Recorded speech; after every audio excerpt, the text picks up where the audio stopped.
지금 이 순간에도 당신의 노후 자금은 조용히 증발하고 있습니다.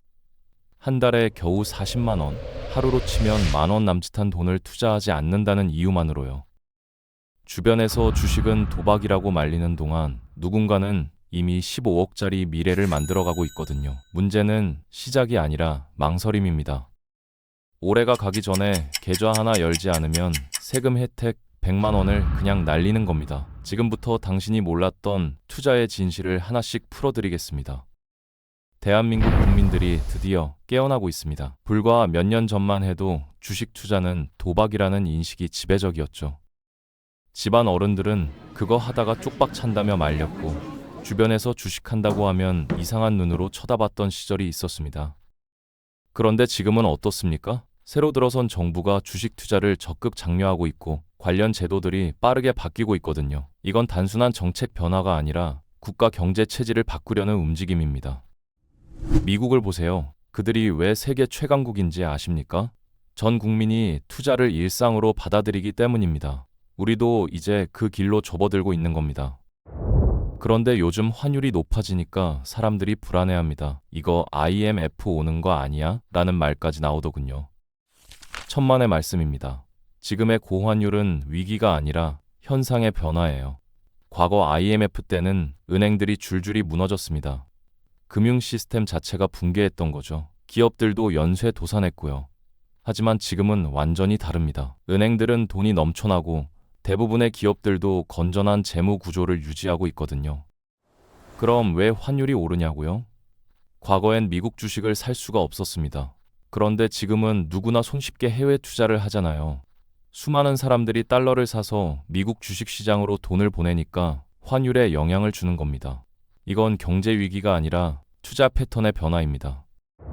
물론 부동산 문제는 걱정됩니다. 너무 많은 사람들이 부동산에 자산을 몰아뒀거든요. 하지만 이걸 전체 경제 위기로 확대 해석할 필요는 없습니다. 우리가 가야 할 방향은 분명합니다. 금융교육을 계속하고 투자 안 하던 사람들도 시작해야 합니다. 지금 한국 경제의 가장 큰 폭탄이 뭔지 아십니까? 기업 부실도 아니고 금융권 위기도 아닙니다. 바로 부동산에 과하게 쏠린 가계 자산 구조예요. 평균적인 한국 가정의 자산 중 75%에서 80%가 부동산입니다. 이게 얼마나 위험한 구조인지 아셔야 해요. 부동산 시장이 흔들리면 건설업이 어려워지고 그 여파가 경제 전반으로 퍼져나가는 거죠. 하지만 이걸 모든 기업의 문제로 보면 안 됩니다. 대부분의 한국 기업들은 여전히 탄탄한 펀더멘탈을 유지하고 있거든요. 여기서 많은 분들이 착각하는 게 있습니다. 환율이 이렇게 높은데 투자를 줄여야 하는 거 아니야? 아닙니다. 거시 경제 지표에 따라 투자 여부를 결정하는 건 개인 투자자에게 최악의 선택입니다. 환율이 높다고 투자를 멈추고 낮다고 시작하고 이런 식으로 타이밍을 맞추려고 하면 절대 성공 못합니다. 투자의 핵심은 타이밍이 아니라 꾸준함이거든요. 비가 오나 눈이 오나 시장이 좋을 때나 나쁠 때나 변함없이 투자하는 게 정답입니다. 원달러 환율이 비싸니까 미국 주식 살까, 한국 주식 살까 고민하는 분들 많으시죠? 솔직히 말씀드릴게요. 그 방향을 정확히 맞추는 건 불가능합니다. 지금까지 환율이 올랐다고 해서 앞으로도 계속 오를 거라고 확신하는 건 지나친 낙관이에요. 미국 주식과 한국 주식은 각각 장단점이 분명합니다. 미국은 혁신적인 기업들이 많아요. AI, 바이오 같은 고성장 분야에서 세계를 리드하고 있죠. 하지만 문제는 가격입니다. 너무 비싸요. 반면 한국 기업들은 어떻습니까? 우수한 기술력과 경쟁력을 갖췄는데도 가격이 상대적으로 저렴합니다.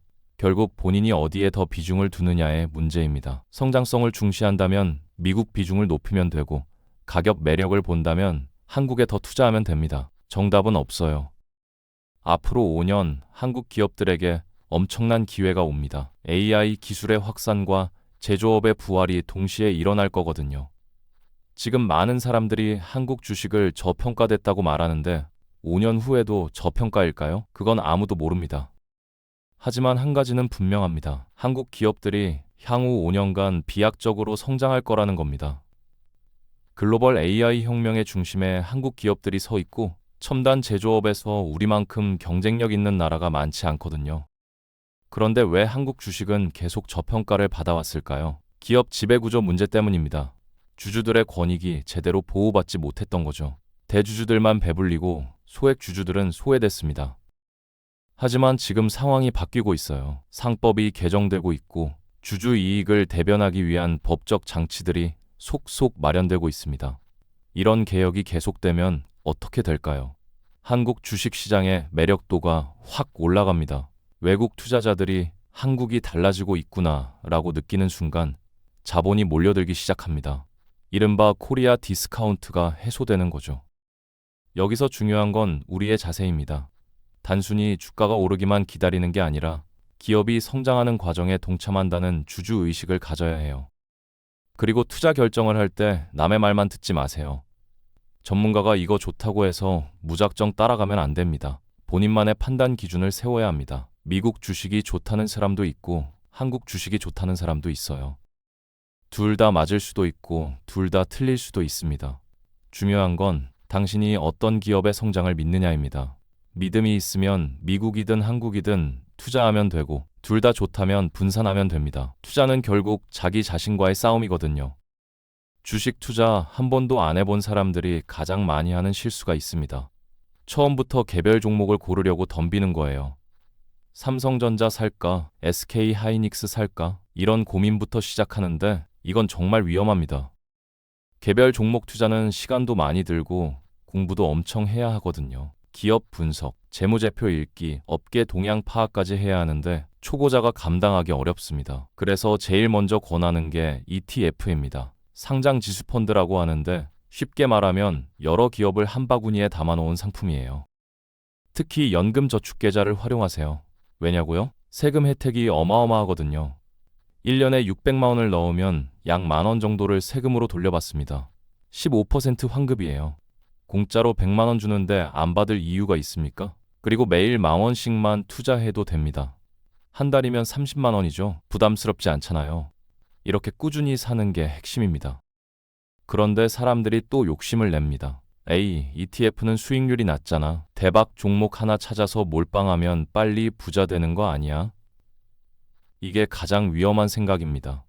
급하게 부자 되려는 욕심이 오히려 쪽박을 부르거든요. 한 종목에 전 재산을 거는 순간 그 기업이 무너지면 당신도 같이 무너집니다. 반면 코스피 200 ETF를 사면 어떻게 될까요? 단번에 200개 우량 기업에 분산 투자하는 효과가 납니다. 한두 개 기업이 부진해도 나머지가 버텨주는 거죠. 이게 진짜 안전한 투자입니다. 복잡하게 생각할 필요 없어요. 한국 주식은 코스피 200, 미국 주식은 S&P 500. 이 두 개면 충분합니다. 이것만으로도 노후 준비를 위한 완벽한 포트폴리오가 만들어집니다. 다른 건 몰라도 되고 이 두 개만 꾸준히 사세요. 주식을 산다는 게 정확히 뭘까요? 많은 사람들이 착각합니다. 주식 투자를 가격 맞추기 게임으로 생각해요. 오늘 얼마에 사서 내일 얼마에 팔면 수익이다. 이런 식이죠. 그래서 차트만 들여다보고 단타 치고 떨어지면 패닉에 빠집니다. 이건 투자가 아니라 도박입니다. 진짜 주식 투자는 완전히 다른 개념이에요. 기업의 소유권을 사는 겁니다. 내가 삼성전자 주식을 산다는 건 삼성전자라는 회사의 일부 주인이 된다는 뜻이거든요. 그럼 주식을 사기 전에 뭘 봐야 할까요? 가장 중요한 게 경영진입니다. 이 회사를 이끄는 사람들이 유능한지 도덕적인지를 따져야 해요. 왜냐고요? 당신이 그 회사 주식을 최소 5년에서 10년은 들고 있을 건데 그동안 회사를 망치는 경영진이라면 끝장나거든요. 그 다음으로 봐야 할 게 펀더멘탈입니다. 이 회사가 뭘 만드는지, 매출은 늘고 있는지, 시가총액은 적정한지 이런 걸 살펴봐야 합니다. 단순히 요즘 이 주식 핫하대라는 소문만 듣고 사면 안 됩니다. 투자의 목적을 분명히 하세요. 왜 주식을 합니까? 당장 용돈 벌려고 하는 겁니까? 아니면 노후의 경제적 자유를 위해서입니까? 후자여야 합니다. 주식 투자는 단기 수익 게임이 아니에요. 나이 들어서도 당당하게 살 수 있는 자산을 만드는 과정입니다. 그렇기 때문에 한번 산 주식은 쉽게 팔면 안 됩니다. 적어도 5년, 길게는 10년을 보유한다는 각오로 접근해야 해요. 30대 김대리가 있습니다. 이 친구가 어떤 기업 주식을 샀어요. 1년 뒤 주가가 20% 떨어졌습니다. 보통 사람들은 패닉셀을 하죠. 근데 김대리는 경영진을 믿고 펀더멘탈을 확인했기 때문에 그냥 들고 있었습니다. 5년 뒤 그 주식은 3배가 됐어요. 이게 진짜 투자입니다. 지금의 AI 열풍을 보면서 사람들이 걱정합니다. 이거 닷컴 버블 아니야? 곧 터지는 거 아니야? 이해는 갑니다. 2000년대 초반 인터넷 버블 때 수많은 사람들이 쪽박을 찼으니까요. 그때는 실체 없는 기업들이 난립했습니다. 사업 계획만 그럴싸하면 주가가 폭등했어요. 문제는 그 기업들이 돈을 못 벌었다는 겁니다. 매출은커녕 적자만 쌓여갔죠. 결국 거품이 꺼지면서 다 무너졌습니다. 그런데 지금은 완전히 다릅니다. AI 관련 기업들 보세요. 실제로 돈을 벌고 있어요. 엔비디아는 그래픽카드 팔아서 어마어마한 이익을 내고 있고, 마이크로소프트는 AI 서비스로 매출을 폭발적으로 키우고 있습니다. 이건 버블이 아니라 실체가 있는 성장이거든요. 더 중요한 건 AI의 파급 효과입니다. AI는 특정 분야에만 국한된 게 아니에요. 자동차 산업 보세요. 자율주행 기술이 AI 없이 가능합니까? 제조업은 어떻고요? AI로 공정을 최적화해서 원가를 획기적으로 줄이고 있습니다. 금융, 유통, 어느 분야든 AI가 들어가면 효율이 확 올라갑니다. 여기서 역설적인 현상이 벌어집니다. AI 때문에 많은 직업이 사라질 겁니다. 단순 반복 업무는 AI가 대체하게 되죠. 사람들은 일자리를 잃을 수 있어요. 근데 기업은 어떻게 될까요? 인건비가 줄어드니까 이익이 폭증합니다. 사람이 하던 일을 기계가 24시간 쉬지 않고 하는데 비용은 훨씬 적게 들거든요. 결국 기업의 주가는 계속 오를 수밖에 없습니다. 그래서 이제는 사람이 일해서 돈 버는 시대가 아니에요. 돈이 일하게 만드는 시대입니다. 내가 직접 노동해서 월급 받는 것보다 내 돈을 주식에 투자해서 기업이 벌어오는 게 훨씬 효과적인 거죠. 주식 투자를 계속 무시하면 어떻게 될까요? 경제적으로 더 어려워질 수밖에 없습니다. 은퇴 후에 얼마가 있어야 편하게 살 수 있을까요? 막연하게 많으면 많을수록 좋지라고 생각하면 안 됩니다. 명확한 기준이 필요해요.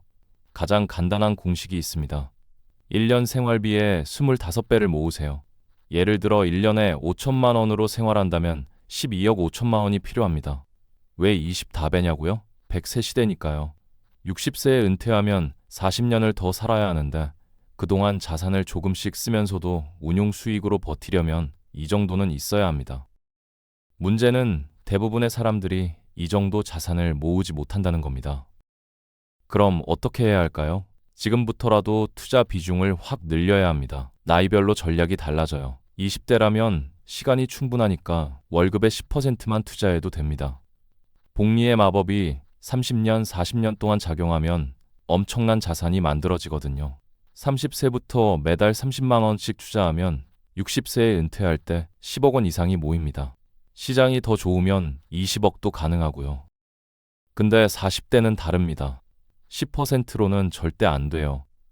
최소 20% 이상을 투자에 쏟아부어야 합니다. 왜냐고요? 남은 시간이 20년밖에 안 되거든요. 복리 효과를 누릴 시간이 짧으니까 투자 금액 자체를 늘려야 하는 겁니다. 50대는 더 급박합니다. 가능한 모든 여유 자금을 투자로 돌려야 해요. 은퇴했다고 투자를 멈추면 안 됩니다. 은퇴 후에도 돈은 계속 일을 시켜야 해요. 다만 나이가 들수록 변동성을 줄여야 합니다. 주식 비중을 조금씩 낮추고 채권형 ETF나 리츠 같은 안정적인 자산으로 옮기는 거죠. 변동성이 작으니까 심리적으로 편하고 배당 수익으로 생활비를 충당할 수 있거든요. 여기서 가장 큰 실수가 뭔지 아십니까? 자녀한테 모든 걸 쏟아붓고 정작 본인 노후는 준비 안 하는 겁니다. 아이 학원비로 한 달에 100만 원 쓰는 부모가 있습니다. 이 돈으로 우리 아이가 부자가 될 확률은 얼마나 될까요? 솔직히 거의 없습니다. 학원 열심히 다녀서 좋은 대학 가고 대기업 취직한다 쳐도 그게 부자로 가는 길은 아니거든요. 월급쟁이로 평생 살면서 부자 되기는 정말 어렵습니다. 그런데 같은 100만 원을 주식에 투자하면 어떻게 될까요? 아이가 10살일 때 시작해서 매달 100만 원씩 30년간 투자하면 그 아이가 40살 됐을 때 최소 15억 원을 갖게 됩니다. 시장이 좋으면 20억도 가능하고요. 두 가지 선택지가 있습니다. 첫 번째, 학원비 100만 원 쏟아부어서 아이를 명문대 보내고 취업시키기. 두 번째, 그 돈으로 주식 사서 40살에 15억 만들어주기. 어느 쪽이 확실합니까? 당연히 두 번째죠. 그런데 왜 사람들은 첫 번째를 선택할까요? 금융 문맹이기 때문입니다. 투자를 잘못 이해하고 있는 거예요. 자녀 교육의 핵심은 학원이 아니라 경제 교육입니다. 아이와 함께 주식 투자를 해보세요. 저녁 식사 자리에서 이렇게 얘기하는 겁니다. 우리 부자 되려면 주식 투자해야 돼. 주식이 뭐냐면 회사의 주인이 되는 거야. 우리 맥도날드 주식 사면 맥도날드 주인이 되는 거지? 신기하지? 아이가 관심을 보이면 함께 종목을 고르는 겁니다. 우리 맨날 먹는 있잖아? 그 회사 주식 한번 살까? 이렇게 자연스럽게 접근하면 아이는 투자를 놀이처럼 배웁니다. 미국의 전설적인 투자자 피터 린치가 바로 이렇게 자녀를 교육했어요. 아이가 좋아하는 브랜드, 자주 가는 가게의 주식을 함께 사면서 주인의식을 심어준 겁니다. 그런데 우리는 어떻습니까? 아이 몰래 삼성전자 주식 사주고 끝입니다. 아이는 뭘 배웁니까? 아무것도 모르죠. 엄마 아빠가 전문가도 아닌데 혼자 결정하니까 제대로 된 교육이 될 리 없습니다. 부자들에게는 공통점이 있습니다. 그들은 부자처럼 보이려고 애쓰지 않아요. 명품 걸치고 다니면서 나 돈 많아라고 과시하지 않습니다. 오히려 검소하게 살면서 투자에는 절대 머뭇거리지 않죠. 그리고 자기만의 분명한 철학이 있어요. 남들이 뭐라 하든 흔들리지 않습니다. 도덕성도 높고 궁금증도 많습니다. 끊임없이 배우려고 하거든요. 이게 진짜 부자의 라이프 스타일입니다. 반대로 가난한 사람들은 어떻습니까? 부자인 척 하려고 돈을 씁니다. 비싼 차 할부로 끌고 명품 가방 카드로 긁고 해외여행 다니면서 인스타그램에 자랑합니다. 정작 통장에는 돈이 없어요. 이런 소비 습관을 바꾸지 않으면 절대 부자 못 됩니다. 소비에는 두 가지 종류가 있습니다. 영어로 need와 want라고 하는데 need는 필수 소비예요. 쌀 사고, 반찬 사고 이런 건 당연히 해야죠. 문제는 want입니다. 꼭 필요하지 않은데 사고 싶어서 사는 것들이요. 옷장에 옷이 수십 벌인데 또 옷을 삽니까? 운동화가 집에 10켤레인데 또 비싼 걸 삽니까? 이런 게 want예요. 이걸 끊어야 합니다. 직장인들이 무의식적으로 돈 쓰는 것들 보세요. 매일 아침 스타벅스에서 커피 사 마시는데 한 잔에 6,000원입니다. 한 달이면 18만 원이에요. 1년이면 200만 원 넘게 커피로 날리는 겁니다. 이걸 투자했으면 30년 후엔 얼마가 될까요? 억대 자산이 됩니다. 명품 가방 하나 사는데 300만 원 쓰는 사람 있어요. 그 돈을 ETF에 넣었으면 30년 후 1억이 넘습니다. 여행도 마찬가지예요. 1년에 두세 번씩 해외여행 가면서 수백만 원 쓰는데 그걸 좀 줄이고 투자에 돌리면 노후가 완전히 달라지는 겁니다. 보험으로 노후 준비하려는 사람들도 많은데 이것도 착각입니다. 보험은 노후 준비 수단이 아니에요. 새해가 오기 전입니다. 지금 이 순간 단 일주일이라도 남았다면 당장 증권 계좌를 여세요. 특히 연금저축펀드 계좌요. 올해 안에 돈을 넣으면 내년 초에 세금을 돌려받습니다. 600만 원 넣으면 100만 원 환급이에요. 나 이미 늦었어. 이렇게 포기하지 마세요. 100세 시대엔 지금이라도 라이프 스타일을 바꾸면 됩니다. 본인만이 아니라 온 가족이 함께 부자 되는 길을 가야 합니다. 사교육비부터 끊으세요. 그 용기가 경제적 자유의 시작입니다. 주식 투자는 시간에 투자해서 복리의 마법을 누리는 인내의 과정입니다.